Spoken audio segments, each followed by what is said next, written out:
जय हिंद दोस्तों, welcome back to the Smart IAS Foundation. You are watching Pre-Secure with me, Raj Gaurav. On today, September 15, 2025, we will discuss the MCQs related to these topics of current affairs from both prelims and mains perspective. Prelims और mains के value addition दोनों को ध्यान में रखते हुए हम लोग इन टॉपिक से रिलेटेड करंट अफेयर्स के MCQs डिस्कस करेंगे. So let's discuss the agenda for today. Agenda की हम बात करें तो पहला टॉपिक होगा आज के प्री सिक्योर में national cooperatives export limited. National cooperatives export limited, इस वर्ड को देखने से ना इसके डिटेलिंग तो मैं आपके साथ अभी डिस्कस करूंगा ही. अगर हम वर्ड को भी ध्यान दें, और हर वर्ड को ध्यान देना है, एग्जाम में ये चीज़ बड़ी इंपॉर्टेंट होती है. इवन सिर्फ प्रीलिम्स मेंस में नहीं, इंटरव्यू में भी जब आपसे क्वेश्चन पूछा जाए then you should pay attention to the words which is being said by your interviewer, right. तो हमें ना इन सब चीज़ों पे बड़ा ध्यान देना होता है कि शब्द क्या बोला जा रहा है, खुद भी हम क्या बोलते हैं उन पर भी. नेशनल कोऑपरेटिव एक्सपोर्ट्स लिमिटेड, यहाँ पे दो चीज़ ध्यान देने लायक है, एक तो कोऑपरेटिव्स एंड दूसरा एक्सपोर्ट्स.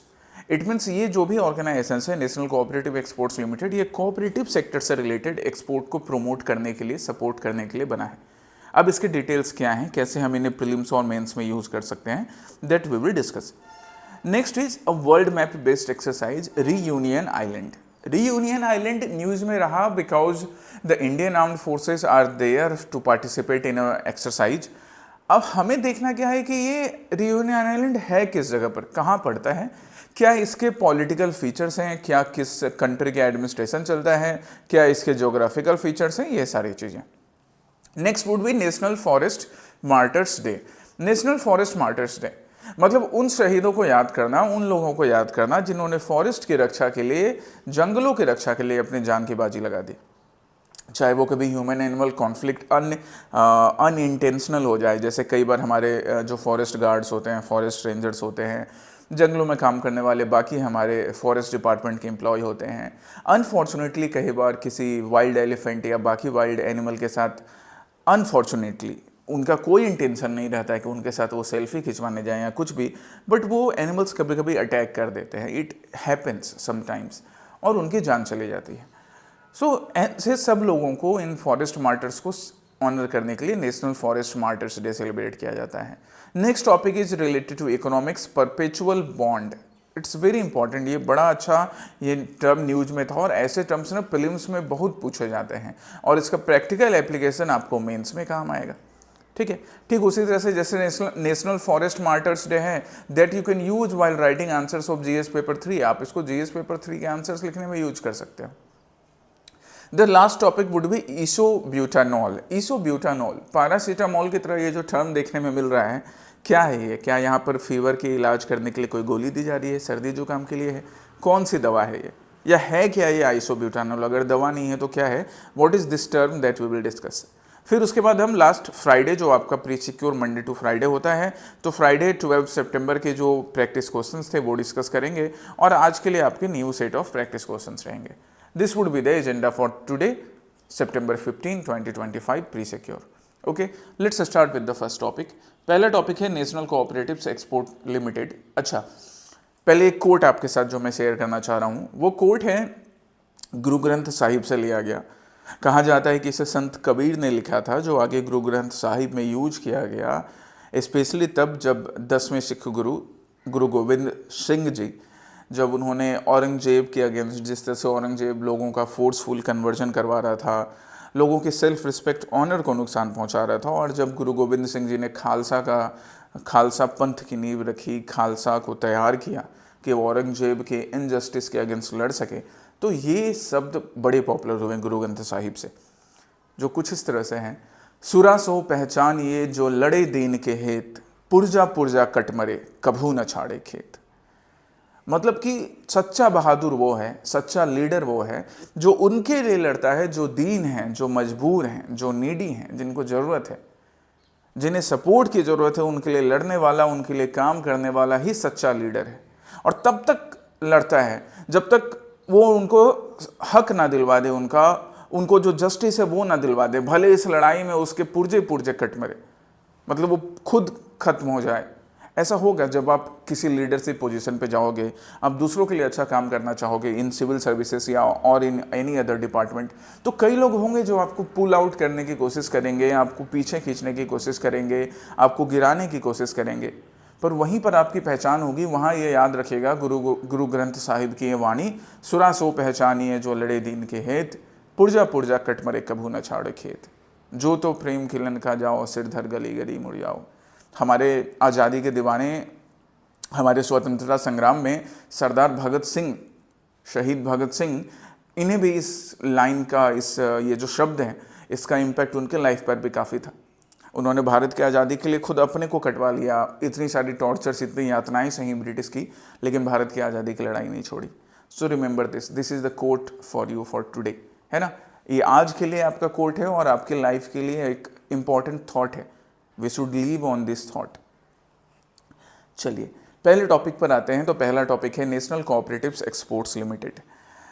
क्यों हम इसे डिस्कस कर रहे हैं? बिकॉज इकोनॉमिक्स टाइम्स में एक बड़ा अच्छा आर्टिकल आता है, NCEL and APEDA ink pact to boost cooperative led agricultural exports. What is this NCEL and what is APEDA? APEDA तो अभी रिसेंटली भी मैंने डिस्कस किया, आज फिर से डिस्कस करेंगे।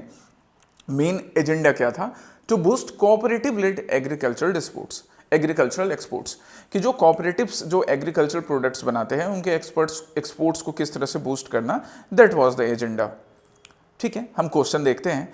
तो पहला टॉपिक क्या है, पहला स्टेटमेंट क्या है इससे related? It has been established under the multi state cooperative societies act 2002 by the ministry of corporation.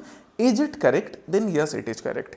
NCEL national cooperative export limited की स्थापना 2002 जो multi state cooperative societies act 2002 है उसके अकॉर्डिंग हुई थी, under the ministry of corporation. अच्छा, यहाँ से एक प्रैक्टिस क्वेश्चन, पहला प्रैक्टिस क्वेश्चन जो मैं तुम्हें देना चाहता हूँ वो क्या है कि आप मुझे बताओगे what is the status of cooperative societies in India. Cooperative society का क्या स्टेटस है, इनका कॉन्स्टिट्यूशनल स्टेटस क्या है, which position do they hold in constitution. क्या कोई पर्टिकुलर आर्टिकल इनको डेडिकेटेड है, कोई अमेंडमेंट किया गया था इनसे रिलेटेड, ये तुम मुझे बताओगे। Second statement, it serves as an umbrella organizations to promote and coordinate exports of goods and services produced by cooperatives। बिल्कुल, नाम जब है national cooperative exports limited, then obviously ये एक अम्ब्रेला ऑर्गेनाइजेशन है। अम्ब्रेला ऑर्गेनाइजेशन से या अम्ब्रेला स्पीसीज हम पढ़ते हैं, है ना। कई बार हम किसके बारे में पढ़ते हैं इन्वायरमेंट एंड इकोलॉजी के क्लासेस में, अम्ब्रेला स्पीसीज के बारे में। तो अम्ब्रेला स्पीसीज क्या हो गया, जिन स्पीसीज के प्रोटेक्शन से ना, जिनके कंजर्वेशन से बाकी स्पीसीज भी कंजर्व प्रोटेक्ट हो जाते हैं। जैसे you can count on tiger. Tiger जो है ये ओरिजिनल वाला टाइगर, सलमान खान वाला टाइगर नहीं। टाइगर का जब हम प्रोटेक्शन कंजर्वेशन करते हैं तो देखो टाइगर के कंजर्वेशन से क्या होता है, आप डियर का भी कंजर्वेशन कर रहे हो, क्योंकि टाइगर खाता किसको है, डियर को। अब डियर के कंजर्वेशन से क्या हो रहा है, हम ग्रासलैंड का भी कंजर्वेशन कर रहे हैं, हम लीव्स का भी कंजर्वेशन कर रहे हैं। तो इस तरह से ना एक से एक टाइगर के कंजर्वेशन से बाकी स्पीसीज भी कनेक्टेड हो जाती है, बाकियों का भी प्रोटेक्शन हो सकता है। इन्हें हम अम्ब्रेला स्पीसीज बुलाते हैं, सिंपल शब्दों में अगर तुम्हें समझना है तो। ठीक उसी तरह यहाँ पे अम्ब्रेला ऑर्गेनाइजेशंस क्या है, ये कोऑपरेटिव सोसाइटी जो भी गुड्स एंड सर्विसेज प्रोड्यूस करेंगी उनके एक्सपोर्ट को लीड करने का काम करता है हमारा national cooperative export limited NCEL। Second is also correct. Third, only apex level cooperative societies are eligible to become its member. अब यहाँ जरा सोचने की बात है, अगर सिर्फ एपेक्स लेवल मतलब सिर्फ लार्ज लेवल कोऑपरेटिव सोसाइटीज को अगर एलिजिबल बनाया जाएगा तो इंडिया में कोऑपरेटिव का जो एजेंडा था कोऑपरेटिव सोसाइटी बनाने का, कि लोग छोटे पैमाने पर भी, है ना, जैसे अमूल की बात करें, ये अभी one of the largest and one of the most successful cooperative organisations के रूप में एक है। बट पहले जब इसकी शुरुआत हुई थी या ऐसे किसी ऑर्गेनाइजेशन की शुरुआत होती है तो स्मॉल लेवल पर होती है, कुछ फार्मर्स साथ में आकर या कुछ लाइक माइंडेड लोग साथ में आकर जो पर्टिकुलर किसी प्रोडक्ट का प्रोडक्शन कर रहे हैं, कोई प्रोडक्ट बना रहे हैं, है ना, वो एक कोऑपरेटिव सोसाइटी बनाते हैं। अब उन्हें अगर सपोर्ट नहीं मिलेगा तो भारत में लास्ट माइल डेवलपमेंट की जो बात होती है, समाज में सबसे नीचे पायदान पे पहुंचने वाले इंसान के डेवलपमेंट की जो बात होती है, वो कैसे सक्सेसफुल होगा। दैट्स वाई थर्ड रॉन्ग है। तो सही आंसर हमें ढूंढना है, करेक्ट सही स्टेटमेंट ढूंढना है। आंसर क्या हो गया गाइज? आंसर हो गया स्टेटमेंट, ऑप्शन क्या हो गया, 1 and 2 ओनली। ओके, नाउ अब हम जरा डिटेल में देखते हैं नेशनल कोऑपरेटिव एक्सपोर्ट लिमिटेड का। तो इसका सेटअप 2002 में किया गया under multi state cooperative societies act, मतलब एक स्टैच्यूटरी नेचर इस बॉडी का हो जाएगा, स्टैच्यूटरी नेचर हो गया इस बॉडी का। इन अम्ब्रेला ऑर्गेनाइजेशंस मतलब a main leading organisation which would look into the exports related to the cooperative products and services. इसका मेन एजेंडा, मेन ऑब्जेक्टिव की बात करें तो ग्लोबल कॉम्पिटिटिवनेस बढ़ाना, किन के लिए? Cooperative produced goods and services के लिए, सर्विसेज के लिए भी साथ में है ना, not only for goods even for services.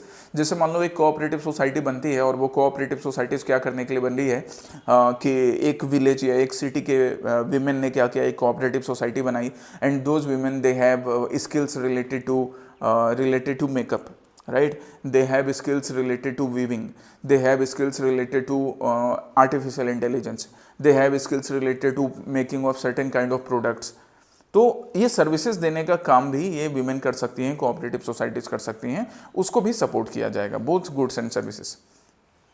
NCL के स्टेटस की बात करें तो एक major cooperative institutions namely Amul, Indian farmers fertilisers corporation, ये सब एनसीएल के प्रोमोटर्स हैं। They actually are the main constituent part of NCL. Eligibility क्या होगी? All the cooperative society primary to apex they are eligible to become part of NCL. Amul से लेकर कोई एक छोटी सी कोऑपरेटिव सोसाइटी जिसका जस्ट फॉर्मेशन हुआ है, सब इसके पार्ट बनने को एलिजिबल होते हैं। Headquarter is in new Delhi. अब इसके फंक्शंस की बात करें तो फंक्शंस क्या होगा? To promote the exports through various activities like procurement करना डायरेक्ट प्रोडक्ट्स का, स्टोरेज फैसिलिटी प्रोवाइड करना, मार्केटिंग ब्रांडिंग की फैसिलिटी प्रोवाइड करना, लेबलिंग पैकेजिंग की फैसिलिटी प्रोवाइड करना, सर्टिफिकेशन प्रोवाइड करना, ये सारी फैसिलिटी जिनसे कि कोऑपरेटिव सोसाइटी का प्रोडक्ट बेहतर हो सके, तो वो सारी फैसिलिटीज प्रोवाइड करने का काम NCEL नाम की हमारी ऑर्गेनाइजेशंस करेगी कोऑपरेटिव्स के लिए। It would also arrange finance and provide technical guidance, मतलब R&D का भी काम करेगा और फाइनेंस रिलेटेड भी जो सपोर्ट चाहिए वो अरेंज करने का काम कर दिया जाएगा। एंड सो मेन फोकस क्या हो जाएगा? Exporting the surplus available in the cooperative sector. Cooperative sector में जो सरप्लस है उसको एक्सपोर्ट करना, जिससे कि इन कोऑपरेटिव सेक्टर्स को मॉनेटरी बेनिफिट भी मिले और कोऑपरेटिव से जो भी गुड्स एंड सर्विसेज प्रोड्यूस हो रहा है उसका एक्सपोर्ट हो सके, देश दुनिया तक पहुंच सके वो। एपिडा की बात करें, जो एपिडा न्यूज में था, एपिडा क्या है? तो एक स्टैच्यूटरी बॉडी है, another statutory body under the ministry of commerce and industry. इसका मेन पर्पस है एपिडा का agriculture and processed food export development authority, मतलब एक्सपोर्ट को प्रमोट करना, किस से related? Agriculture and processed food को। साथ ही साथ जैसा मैंने पहले भी इस सेशन में बताया है, रिसेंटली इसको प्रीसिक्योर में कवर किया है कि ये शुगर के इंपोर्ट को भी मॉनिटर करने का काम करती है। कौन सी authority? APEDA. Okay, the next question is related to the Reunion island. Reunion island से रिलेटेड ये हमारा नेक्स्ट क्वेश्चन हो गया। क्यों? Because the Hindu is saying that Indian navy's first training squadron arrives at Reunion island Mauritius, India France naval partnership के according. तो एक चीज हमें ये समझ में आ रहा है कि जो रीयूनियन आइलैंड है, this is either directly or indirectly under the control of France, and that's why Indian navy की फर्स्ट ट्रेनिंग स्क्वाड्रन वहां पहुंची है। आप यहाँ पिक्चर्स देख सकते हो, right? Here you can see INS Shardul, ये जो आपको शिप दिख रहा है ये इंडियन नेवल शिप शार्दुल है। इसके साथ साथ बाकी भी इंडियन नेवल शिप्स वहाँ पर पहुँचे हैं मॉरिशस में, मॉरिशस बोल रहे हैं, रीयूनियन आइलैंड में, जो मॉरिशस के ही पास पड़ रहा है। देखेंगे अभी हम इससे रिलेटेड क्वेश्चन। पहला स्टेटमेंट क्या कर रहा है? It is a French overseas territory located in the western Indian ocean and is part of the Mascarene archipelago. अब ये चीज़ आंसर करने के लिए ना हमें मैप की रिक्वायरमेंट है, बिना मैप के हमें रट के नहीं आंसर करना है। तो पहला स्टेटमेंट क्या था? वेस्टर्न इंडियन ओशन में पड़ता है, तो यस वेस्टर्न इंडियन ओशन में पड़ता है। ये रहा हमारा रीयूनियन आइलैंड, ये इंडियन ओशन वाला रीजन हो गया। और कौन सा आर्किपेलागो का पार्ट है? तो मैस्करेन आइलैंड का पार्ट है, जिसमें रीयूनियन, मॉरिशस एंड रोड्रिगस आते हैं। इंडियन ओशन तो है ही, साथ ही यहाँ पर ये मैस्करेन आइलैंड आर्किपेलागो वाला ग्रुप पड़ता है, जिसमें एक छोटा सा पार्ट और कौन सा हो गया? रीयूनियन। कौन सी टेरिटोरी? French territory. किसके पास पड़ती है? मॉरिशस के पास पड़ती है। ओके, चलिए यहाँ मेडागास्कर है, ये भी देख लो लोकेशन, यहाँ अफ्रीका है। सो पहला स्टेटमेंट तो हमारा करेक्ट है कि हाँ जी ये फ्रेंच ओवरसीज टेरिटोरी है, ये तो हमें समझ में आ गया था न्यूज़पेपर क्लिपिंग से, और वेस्टर्न इंडियन ओशन में पड़ता है and is part of Mascarene archipelago. Second statement क्या? Reunion island is home to the highest peak in the Indian ocean and one of the most active volcanoes in the world। Yes it is correct. याद रखिएगा कि Reunion island में ही Indian ocean का highest peak है। पहला statement तो correct ही था, फ्रेंच टेरिटोरी का एंड मैस्करीन आर्किपेलागो का रियूनियन आइलैंड में ही इंडियन ओशन का हाईएस्ट पीक पड़ता है and one of the most active volcanoes as well. Both the statements are correct. कौन से हाईएस्ट पीक की बात कर रहे हैं, आइए यहां देखते हैं। Which is the highest peak? ये देखिए, the highest peak in Indian ocean is on the reunion island, जिसका नाम है पिटोन डिस नेजेज। मतलब एक थोड़ा वो फ्रेंच प्रोनाउंसिएशन वाला नाम। आप ये पॉइंट याद रखिएगा, the highest peak Indian ocean, और साथ ही साथ एक्टिव वोल्केनोज भी है। और डिटेल में जाए रियूनियन आइलैंड का, तो ये एक फ्रेंच आइलैंड है, फ्रेंच कंट्रोल के अंदर आता है in the western Indian ocean, east of Madagascar and south west of Mauritius. सही बात है क्या? जरा देखें, ये देखिए यहाँ, east of Madagascar and south west of Mauritius. Yes it is correct. Okay, features क्या है? तो it is almost elliptical in shape है। With Mauritius and Rodrigues islands it form the Mascarene archipelago. मैस्करीन archipelago का part होता है। Marsouins and Galets are the two largest Marsouins and Galets rivers are the two largest rivers in this territory. ये दो बड़े बड़े reverse हैं। हालांकि reunion island में कोई बड़ा नेचुरल हार्बर नहीं है, but still this is an important point. एक इम्पॉर्टेंट पॉइंट है, मैन मेड हार्बर यहाँ बनाया जाता है फ्रेंच टेरिटोरी के लिए। इंडियन ओशन में ये एक इम्पॉर्टेंट फ्रेंच टेरिटोरी है। कैपिटल इसका क्या है? Saint Denis. इसके क्लाइमेट या बाकी फीचर्स की बात करें, बाकी क्या चीज़ हमें जाननी है, तो ट्रॉपिकल क्लाइमेट पड़ेगा इंडियन ओशन वाले इस रीजन में। फर्स्ट सेटलमेंट इसका 17th सेंचुरी में होता है, when France started colonising it. फिर उसके बाद स्लेव्स को सेटल करने के लिए चाहे ईस्ट अफ्रीका से स्लेव लाए जाएं, मालाबार इंडियंस वाले स्लेव्स हो, मतलब केरला वाले रीजन से चाइनीज़ हों, ये अलग अलग रीजन से स्लेव्स को ले जाकर वहाँ पर सेटल किया गया। दैट्स वाई अभी आपको वहाँ पर African, European, South Asian mixed descent वाली पॉपुलेशन वहाँ पर मिलेगी। पॉलिटिकल स्टेटस की बात करें तो फ्रेंच ओवरसीज टेरिटोरी है एंड एक की फ्रेंच मिलिट्री बेस है। दैट्स वाई अभी वहाँ पर इंडियन नेवी भी गई है and we will then conduct a exercise there. Okay, economy जो है, economy is mainly based on export of sugar and some other products, जो माइनर प्रोडक्ट्स हैं उन पर बेस्ड इकोनॉमी चलती है। मेन आपको क्या याद रखना है? इसका लोकेशन याद रखना है, और ये जो मैंने दो डिटेल्स बताएं कि मैस्करीन आर्किपेलागो का पार्ट है एंड हाईएस्ट पीक है, ये भी साथ ही साथ फ्रेंच टेरिटोरी है, that you should also remember. Third question is National Forest Martyrs Day in India. The Hindu is saying that National Forest Martyrs Day is observed September 11 को National Forest Martyrs Day observe किया गया। देखते हैं इससे related question. पहला statement क्या? It is observe annually on September 11th to commemorate the sacrifice made in protecting forest and wildlife. इतना तो मैंने तुम्हें समझा ही दिया था, और September 11 ही वो डेट है, ये चीज़ याद रखेंगे। The day honors forest officials and environmentalists who had risked or lost their lives in the cause of conservation. Yes, correct. ये इस चीज़ को ऑनर करता है जो भी हमारे, जैसा मैंने बताया, फॉरेस्ट गार्ड्स हो गए, फॉरेस्ट ऑफिशियल्स हो गए, साथ ही साथ एनवायरमेंटलिस्ट जिन्होंने फॉरेस्ट जंगलों की रक्षा के लिए, जंगल में रहने वाले जीवों की रक्षा के लिए अपनी जान गंवाई या जान को दांव पर लगाया, उनको ऑनर करने के लिए। Third, it was declared by the United Nations as part of its global environmental observation. Not exactly, United Nations ने, गवर्नमेंट ऑफ इंडिया ने डिक्लेयर किया था, बट यहाँ पर नॉट करेक्ट ढूंढना है। करेक्ट नहीं, करेक्ट होता तो हमारा आंसर 1 and 2, लेकिन ये आंसर नहीं होगा, हमें नॉट करेक्ट ढूंढना है, तो आंसर क्या होगा? 3 ओनली। ओके, चलिए आप यहाँ पे देख सकते हैं किस तरह से बंदूकों की सलामी दी जा रही है नेशनल फॉरेस्ट मार्टर्स डे में, राइट। हम इसकी डिटेल की बात करते हैं, क्या है नेशनल फॉरेस्ट मार्टर डे।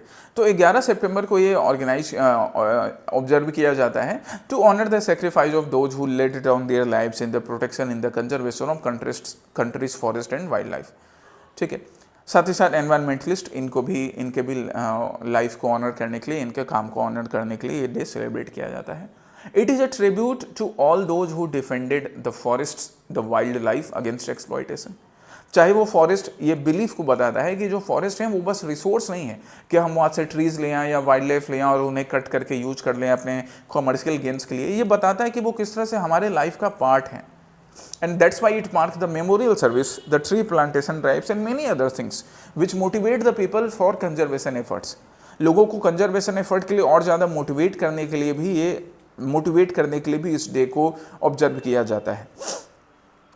इसकी शुरुआत कैसे होती है? तो गवर्नमेंट ऑफ इंडिया इसको सेलिब्रेट करना स्टार्ट करती है, यूनाइटेड नेशंस नहीं। आप यहाँ पे देख सकती हैं बिश्नोई कम्युनिटी के विमेन को, स्पेशली अमृता देवी बिश्नोई का आप स्टेटमेंट पढ़ सकती हैं। क्या इन्होंने बोला था? If trees are saved in exchange of head it will be a cheap transaction. क्या इन्होंने कहा कि अगर ट्रीज की रखवाली हो जाए अपना सर गवाकर, अपनी जान गवाकर, तो ये तो बहुत सस्ती कीमत होगी।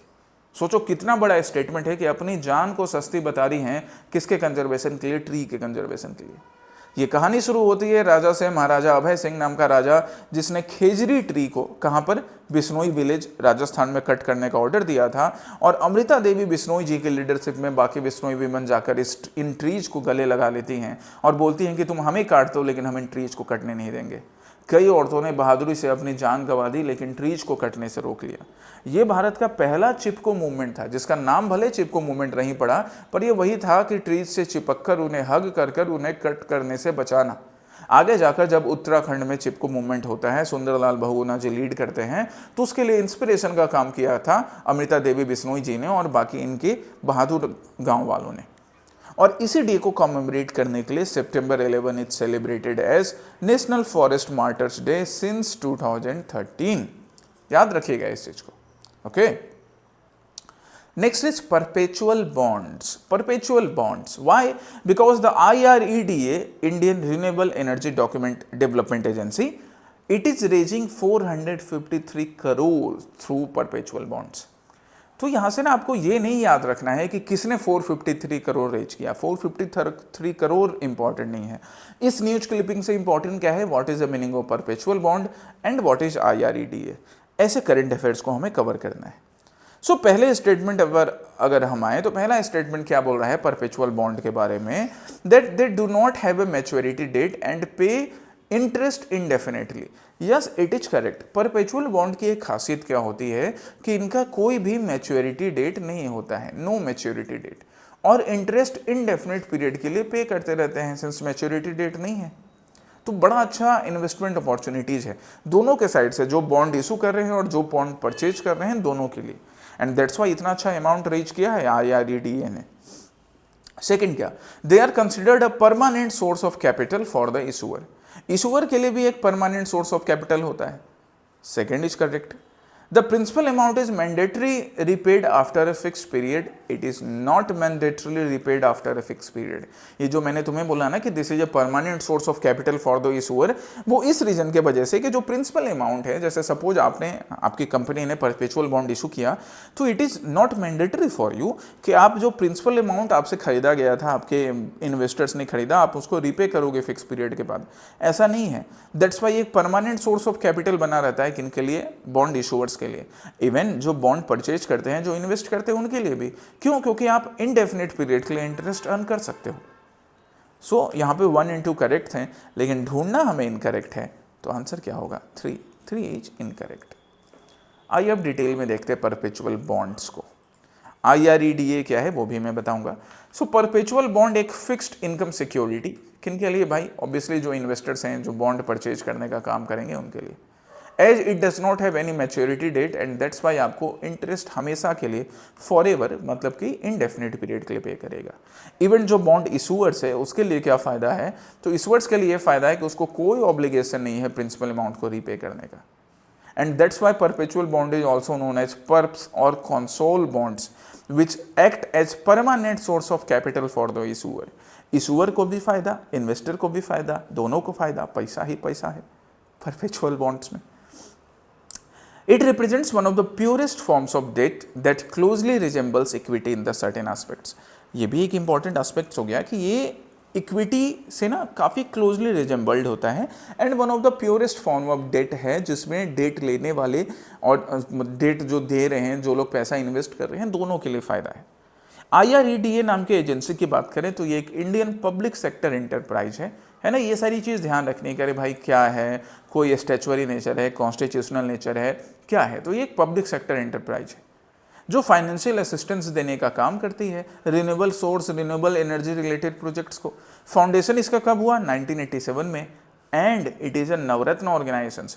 ये सब डिटेल्स ना आपके प्रीलिम्स के लिए बहुत ही ज़्यादा इंपॉर्टेंट हैं, बहुत ही ज़्यादा इंपॉर्टेंट है। ठीक है। क्या IRDA Indian public sector enterprises है, नवरत्न ऑर्गेनाइजेशन है, 1987 में बना, और मेन पर्पस क्या होगा, रिन्यूएबल एनर्जी को सपोर्ट करना। याद रखोगे, ये एकदम इंपॉर्टेंट है प्रीलिम्स के लिए।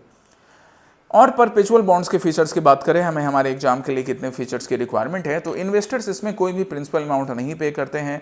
जो issue the to compensate for the indefinite tenure and higher risk, perpetual bonds generally offer higher interest rates. Higher interest rate होता है जिससे कि जो इन्वेस्टर है उसको भी अच्छा फायदा होता है। अब सपोज मान लो कि इशूअर बैंकरप्ट हो गया, then perpetual bond holders get paid after other creditors, बाकी क्रेडिटर्स उस बॉन्ड के पैसे को पे कर देंगे। इसलिए दिक्कत ये नहीं है कि परपेचुअल बॉन्ड मान लो जैसे अभी IREDA नाम की ऑर्गेनाइजेशन इशू कर रही है, and suppose that if this organisation goes bankrupt, हालांकि वैसे होने के चांसेस नहीं है, but if suppose it goes bankrupt, तो बाकी क्रेडिटर्स क्या करेंगे, परपेचुअल बॉन्ड के जितने भी इन्वेस्टर्स हैं उनको पैसा देने का काम करेंगे, तो रिस्क भी बहुत कम होता है।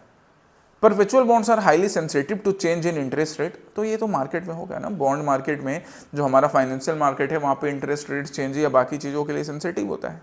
In India banks are the primary entities that issue perpetual bonds, banks use किए जाते हैं परपेचुअल बॉन्ड्स को इशू करने के लिए कैपिटल मार्केट में। And from an accounting perspective, perpetual bonds often receive equity like treatment on balance sheets and make attractive investment for organisations. जैसे कि IRDA ने अभी 453 करोड़ का फंड इशू किया है इसके थ्रू। Okay, the next question is about isobutanol, paracetamol, isobutanol. खैर, जैसे पैरासीटामॉल सर दर्द को कम करता है, तो हमारे मंत्री जी के भी सर दर्द को थोड़ा कम किया जाएगा, क्योंकि पुत्र मोह में इन्होंने जो काम किया है उसकी काफ़ी क्रिटिसिज्म हो रही है ना। Working to blend isobutanol with diesel after ethanol blending failed, this is the statement by honourable minister Shri Gadkari साहब जी, इन्होंने ये स्टेटमेंट दिया है। क्या बोला इन्होंने, दैट क्या वर्क किया जा रहा है इसोब्यूटानॉल को डीजल के साथ ब्लेंड करने का। क्यों? क्योंकि इथेनॉल ब्लेंडिंग का ये जो प्रोसेस है ना, ये थोड़ा फेल्ड अटेम्प्ट की तरफ दिख रहा है, इसलिए मैंने वो पुत्र मोह की बात बताई थी। बाकी तुम समझदार हो, न्यूज़पेपर पढ़ते होगे, सुना होगा तुमने इसके बारे में। चलिए देखते हैं इसोब्यूटानॉल किस तरह से पैरासीटामोल का काम कर रहा है मंत्री जी के लिए। पहला स्टेटमेंट क्या, it is highly soluble in water making it ideal for aqueous chemical process. Actually not highly soluble in water, it is partially soluble in water. पहला रॉन्ग है, ये इसका फीचर है, याद रखना है। सेकंड क्या, due to its high flash point isobutanol poses minimal fire hazards. Minimal नहीं, एक्चुअली हाई फ्लैश पॉइंट की वजह से काफी ज्यादा फायर हैजार्ड है इसका। So second is also correct, है ना, मिनिमल नहीं, हाई फायर हैजार्ड है। Third, inhalation, skin contact, injection of isobutanol can be hazardous to human health. Human health के लिए हैजार्डस है, ये याद रखेंगे। करेक्ट की बात कर रही है, तो 1 and 2 तो इनकरेक्ट था, करेक्ट ढूंढना है, 3 ओनली, सी आंसर हो गया यहाँ। तो याद क्या रखेंगे कि this is less soluble in water, have very high fire hazard capacity and not good for human health. अगर ह्यूमन हेल्थ ह्यूमन के टच में आता है, अगर ह्यूमन इसको इनहेल कर लेता है, then it can cause issue for human health. यहाँ इस अंडरलाइन पार्ट को देखो, हाईलाइटेड पार्ट को, isobutanol is alcoholic compound with flammable properties. Flammable properties होती हैं, and it is also being used in the paints and coating industry. मतलब अभी हम इसको डीजल के साथ ब्लेंड करेंगे, but paint and coating industry में भी इसका यूज होता है, ये भी मैंने यहाँ तुम्हें लिख कर दिया है। So isobutanol also called isobutyl alcohol, characteristics इसका क्या है, colorless and clear liquid है, only moderately soluble in water, not highly soluble and very flammable, ठीक है। Its vapors are heavier than air and can spread unnoticed along the ground, और अचानक आग पकड़ सकता है। स्किन कॉन्टैक्ट या इंजेक्शन के केस में या इनहेलेशन के केस में ह्यूमन हेल्थ के लिए काफ़ी हार्मफुल है। स्किन इरिटेशन, सीवियर आई डैमेज, ये सारी चीज़ें हो सकती हैं। सो केयरफुली इसकी ब्लेंडिंग करनी पड़ेगी इसोब्यूटानॉल का। कौन से ऑर्गेनाइजेशन इसोब्यूटानॉल के ब्लेंडिंग के लिए भी काम कर रही है, उसका नाम है ARAI। यहाँ न्यूज़पेपर में भी आपको दिखेगा, ये ARAI नाम का institution, the automotive research association of India. Let's study about it. तो ये कोऑपरेटिव इंडस्ट्रियल रिसर्च ऑर्गेनाइजेशन है, रिसर्च इंडस्ट्रियल एसोसिएशन है, किनका, ऑटोमोटिव इंडस्ट्री का and ministry of heavy industry का। By the way, who is the union minister of heavy industries, ये मुझे बताओगे। यूनियन मिनिस्टर ऑफ इंडिया कौन है हेवी इंडस्ट्रीज के, ये आप ढूंढ के मुझे बताओगे, ठीक है। So heavy industries, ministry of heavy industries, union ministry of India, साथ ही साथ ऑटोमोटिव इंडस्ट्री, ये मिलकर एक रिसर्च एसोसिएशन बनाते हैं जिसका नाम है ऑटोमोटिव रिसर्च एसोसिएशन। इसका ऑब्जेक्टिव क्या होगा? To research and develop in automotive engineering industry products design and development. Automotive industry को जो भी रिसर्च सपोर्ट चाहिए, चाहे फ्यूल्स के केस में हो, डिजाइन के केस में हो, वो रिसर्च सपोर्ट देने का काम करना। एप्लीकेशन क्या होगा इसोब्यूटानॉल का? तो इसोब्यूटानॉल का एप्लीकेशन हम कहाँ यूज कर सकते हैं? As an solvent. सॉल्वेंट मतलब अभी हम फ्यूल पे आने से पहले फ्रेग्रेंस इंडस्ट्री में एज ए सॉल्वेंट्स यूज होता है, फार्मास्यूटिकल में होता है, पेस्टिसाइड इंडस्ट्री में होता है, पेंट इंडस्ट्री में होता है, प्राइमर इंडस्ट्री में होता है, इन सब में। Even it is also approved food additive, एक अप्रूव्ड फूड एडिटिव भी है। कुछ कुछ फूड्स में तो नेचुरली भी मिलता है, एंड एल्कोहलिक बेवरेजेस में भी इसोब्यूटानॉल। इट कैन ऑल्सो भी यूज इन बायोफ्यूल, जिसकी बात हम आज कर रहे हैं कि अच्छा बायोफ्यूल में भी इसका यूज हो सकता है। आज टुडे हम इसी की बात कर रहे हैं, राइट। अब सिंस ये कुछ नेचुरल फूड एडिटिव्स में, नेचुरल फूड सब्सटेंसेस में मिलता है, that's why we can manufacture it from plants. जिन प्लांट्स में इसकी प्रेजेंस होगी हम इसको वहाँ से मैन्युफैक्चर कर पाएंगे। केमिकली भी मैन्युफैक्चर करना पॉसिबल है। क्या फेवरेबल प्रॉपर्टीज हैं? तो अगर इथेनॉल से कंपैरिजन की बात करें कि इथेनॉल ब्लेंडिंग में जो प्रॉब्लम आ रहा है उसको एड्रेस करने के लिए इसोब्यूटानॉल यूज करेंगे, तो इसकी हायर हीटिंग वैल्यू होती है, लेस कोरेसिव होता है इथेनॉल से, ये भी याद रखेंगे। As well as it's addition to gasoline does not distort the fuels blend vapour pressure. Ethanol के साथ जब हम ब्लेंड करते हैं गैसोलीन को, तो फ्यूल ब्लेंड वेपर प्रेशर जो होता है वो कम हो जाता है, बल्कि इसोब्यूटानॉल में ऐसा नहीं होता है। सो जो भी कंसर्न था ऑटोमोटिव इंडस्ट्री का या फिर यूजर्स का कि हमारे इंजन पे इम्पैक्ट पड़ेगा या माइलेज पे इम्पैक्ट पड़ेगा, जो कहीं ना कहीं देखा गया कि पड़ भी रहा है, वैसा नहीं होगा इसोब्यूटानॉल के साथ। अभी तक तो ऐसा देखा जा रहा है। लेट्स सी इन फ्यूचर क्या होगा। अब हम प्रैक्टिस क्वेश्चन पर आते हैं। पहला प्रैक्टिस क्वेश्चन जो फरवरी बोला हूँ, सितंबर 12 को मैंने दिया था, रिलेटेड टू अर्थक्वेक्स। यहाँ पे आप थलाइवा रजनी अन्ना को देख सकते हैं जो बोल रहे हैं क्यों हिला डाला ना। तो ये थलाइवा का स्टेटमेंट नहीं है, ये स्टेटमेंट किसका है? अर्थक्वेक का, राइट। कल संडे को याद करो, जब संडे को सब लोग आराम से रेस्ट कर रहे थे, अचानक से अर्थक्वेक ने सबको हिला डाला। काफ़ी बढ़िया अर्थक्वेक था, और जिनकी जो लोग इवन ग्राउंड फ्लोर पर रहने वाले लोगों को भी अच्छा फील हुआ। हमारे जैसे लोग जो 3rd 4th फ्लोर पर रह रहे हैं, हमें तो एक बढ़िया वो कौन सा इफेक्ट बोलते हैं, स्विंग इफेक्ट, स्विंग इम्पैक्ट देखने को मिला। बट खैर मतलब खुशनसीबी ये है कि कोई जान माल का नुकसान नहीं हुआ, दैट्स द गुड थिंग। हम अर्थक्वेक की बात करते हैं। पहला स्टेटमेंट क्या था? Shallow quakes are generally less dangerous. Actually not.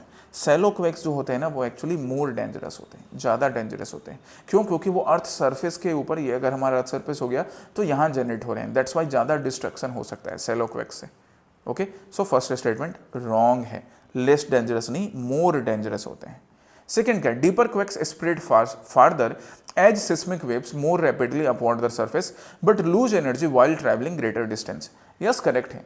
Deeper quakes जो होते हैं वो स्प्रेड काफ़ी फास्ट होते हैं, लेकिन एक्चुअली सिंस ज़्यादा डिस्टेंस कवर करते हैं ना, दैट्स वाई इनकी एनर्जी कम हो जाती है, इसलिए डीपर क्वेक्स लेस लीथल होते हैं, लीथल कम होते हैं। सैलो क्वेक्स ज़्यादा डिस्टेंस कवर नहीं करेंगे, ज़्यादा स्पीड नहीं होगी, लेकिन ज़्यादा लीथल होंगे क्योंकि सरफेस के ऊपर हो रहा है, सरफेस के अराउंड हो रहा है। Second is correct. Third, the location below the earth surface where the earthquake starts is called epicenter. नहीं, it's called hypocenter. अर्थ के सरफेस के नीचे जहां पर अर्थक्वेक की शुरुआत होती है उसको हम हाइपोसेंटर या फोकस बोलते हैं, और हाइपोसेंटर्स के जस्ट ऊपर एपिसेंटर होता है। मतलब अर्थ सरफेस में एग्जैक्टली जो हमारे अर्थक्वेक का स्पॉट पॉइंट है, जिसके नीचे सरफेस के नीचे जस्ट अर्थक्वेक जनरेट हुआ, अर्थ सरफेस पे उस पॉइंट को हम एपिसेंटर बोलते हैं। अर्थात जैसे ये अगर हमारा अर्थ है, यहाँ पे अगर इस डॉट के पास अगर अर्थक्वेक जनरेट हो रहा है, राइट, तो ये नीचे वाला पॉइंट कहलाएगा हाइपोसेंटर और ऊपर सरफेस वाला पॉइंट क्या कहलाएगा? Epicentre. Third is also wrong. हमें नॉट करेक्ट ही ढूंढना था, तो 1 और 3 ओनली हमारा आंसर होगा। ठीक है, अगले बार जब भी अर्थक्वेक आपको बोले कि क्यों हिला डाला ना, आप उसको बोलना है कि भैया हमें तो पता अर्थक्वेक क्या होता है, तो ज़्यादा डरने की जरूरत नहीं है। दूसरा क्वेश्चन, और अगर डर लगे तो फिर बजरंगबली का नाम ले लेना। जब बजरंगबली रक्षक तो फिर काहू को डरना। नेताजी सुभाष चंद्र बोस के ऊपर, नेताजी का टाइटल इनको कहाँ मिला था? जर्मनी में ही। ठीक है, नेताजी सुभाष चंद्र बोस पहली बार जेल कब गए थे? Netaji Subhash Chandra Bose during non cooperation movement. Modern history के क्लासेस में पढ़ाया है तुम्हें, है ना, इतिहास वाली बुक पढ़ोगे तो वहाँ पर भी नेताजी सुभाष चंद्र बोस से रिलेटेड सारे डिटेल्स प्रेजेंट है, मॉडर्न इंडियन हिस्ट्री इतिहास वाली बुक में। पहला स्टेटमेंट क्या, in Germany he founded the free India centre in Berlin and created the Indian legion consisting of Indian पीओडब्ल्यूज।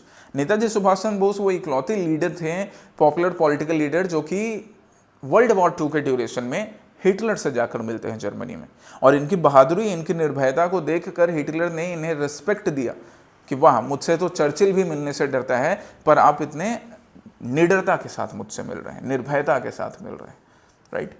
नेताजी की उपाधि भी उन्हें वहीं पर मिली, इंडियन पीओडब्ल्यूज नेताजी सुभाष चंद्र बोस को दे दिया जाता है, और वहीं पर ये फ्री इंडिया सेंटर या फ्री इंडिया लीजन का फॉर्मेशन करते हैं, और साथ ही साथ स्लोगन देते हैं। कौन सा स्लोगन? जय हिंद, ऐसा कहकर एड्रेस करते हैं इन सोल्जर्स को। First is correct. There in Germany he also founded INA। नहीं, INA का फाउंडेशन जर्मनी में उस टाइम में नहीं हुआ है। INA का फाउंडेशन वहाँ से कहीं दूर इधर जापानीज साइड में मेजर फुजीवारा, जो कि जापानीज पर्सन है, और captain Mohan Singh, right, Indian, और साथ ही साथ हमारे रास बिहारी बोस जो अनुशीलन समिति युगांतर ग्रुप के मेंबर रहे हैं, जिन्होंने स्वदेशी मूवमेंट के बाद रिवॉल्यूशन को लीड किया था, इनके लीडरशिप में होता है। बाद में आगे जाकर नेताजी सुभाष चंद्र बोस को इसकी लीडरशिप सौंप दी जाती है। So for now second statement is incorrect. सही आंसर क्या होगा? ए। ओके, अब ये रहे आपके आज के लिए। बाकी हम नेताजी सुभाष चंद्र बोस के बारे में इंडियन हिस्ट्री के क्लासेस में पढ़ेंगे। आपको अभी खुद से जिन्हें सेल्फ स्टडी करना है, आप इतिहास बुक अमेजोन से ऑर्डर करके या हमारे सेंटर को विजिट करके ले सकते हो और पढ़ाई कर सकते हो। नेक्स्ट, आज का प्रैक्टिस क्वेश्चन है international big cat alliance. It is mentioned again in the news, that's why मैंने प्रैक्टिस क्वेश्चन के लिए आपको दिया है। ये पहले भी प्री सिक्योर में भी मैंने डिस्कस किया है, तो ये क्वेश्चन बनाने में दिक्कत नहीं होनी चाहिए। दूसरा प्रैक्टिस क्वेश्चन है गुरुदेव रविंद्रनाथ टैगोर के ऊपर। ठीक है, कल वाले आसाम प्रहरी के सेशन में भी मैंने गुरुदेव रविंद्रनाथ टैगोर और महापुरुष श्रीमंत शंकर देव जी दोनों की पर्सनैलिटी को डिस्कस किया था, तो आप उन सेशंस को भी रेफर कर सकते हो। ये दोनों आज के प्रैक्टिस क्वेश्चंस हो गए। कल सितंबर 16 में नए टॉपिक्स के साथ हम लोग फिर से मिलेंगे। Till then study well, take care, Jai Hind.